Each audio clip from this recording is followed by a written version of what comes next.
കഴിഞ്ഞ ദിവസം ഞാൻ ചായപ്പൊടി വാങ്ങാൻ പോയതായിരുന്നു. അപ്പോൾ ഈ ടാറ്റ ടീയുടെ ഗോൾഡാണ് ഞാൻ സാധാരണ വാങ്ങിക്കുന്നത്.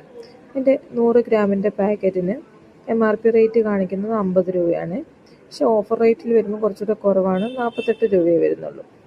അപ്പം ഞാൻ വിചാരിച്ചു അങ്ങനെയാണെങ്കിൽ വലിയ പാക്കറ്റ് ഇവിടെ എത്രയാണ് റേറ്റും കൂടെ നോക്കിയേക്കാമെന്ന് വിചാരിച്ച് നോക്കുമ്പോൾ മുകളിൽ 1 കിലോൻ്റെ പാക്കറ്റ് ഇരിക്കുന്നുണ്ട്. അതിൻ്റെ ഓഫർ കഴിച്ചിട്ടുള്ള പ്രൈസാണ് രസം, 513 രൂപ. മറ്റേത് ഓഫർ കഴിഞ്ഞിട്ടാണെങ്കിൽ 480 രൂപയെ വരുന്നുള്ളൂ.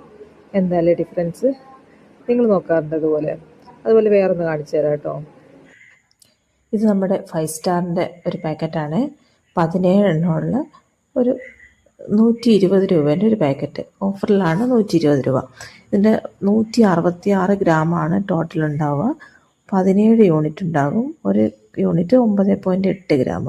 9.8 ഗ്രാമിൻ്റെ ഒരു യൂണിറ്റ് എന്ന് പറയുമ്പോൾ ഏകദേശം എത്ര വലിപ്പം ഉണ്ടാകും എന്നറിയാൻ വേണ്ടിയിട്ട് ഞാൻ വേറെ ഒരെണ്ണം എടുത്ത് നോക്കി. അവിടെ അത് ഉണ്ടായിരുന്നത് ആകെ 20 ഗ്രാമിൻ്റെതാണ് ഉണ്ടായിരുന്നത്. അതിന് 10 രൂപ. അപ്പം അതിൻ്റെ പകുതിയേ ഉള്ളൂ. അതായത് 5 രൂപേൻ്റെ വലിപ്പമുള്ളതായിരിക്കും അതിനകത്തുണ്ടാവുക. അപ്പം നമ്മൾ ശരിക്കും പറഞ്ഞിട്ടുണ്ട് 5 രൂപേൻ്റെ പുറമേ നിന്ന് മേടിക്കുകയാണെങ്കിൽ സിംഗിളായിട്ട് മേടിക്കുകയാണെങ്കിൽ 85 രൂപയെ വരുള്ളൂ. ഇതിന് 120 രൂപ കൊടുക്കണം. എന്തായാലും ഡിഫറൻസ്. ഇതൊക്കെ എങ്ങനെയാണ് സെയിൽ ചെയ്യുന്നതെന്നുള്ള ലോജിക്ക് എനിക്ക് എപ്പോഴും ഡൗട്ടുള്ളൊരു കാര്യമാണ്. നിങ്ങൾ നോക്കാറുണ്ടോ ഇങ്ങനെ? എല്ലാവരും ഒന്ന് കമൻറ്റ് ചെയ്യണേ.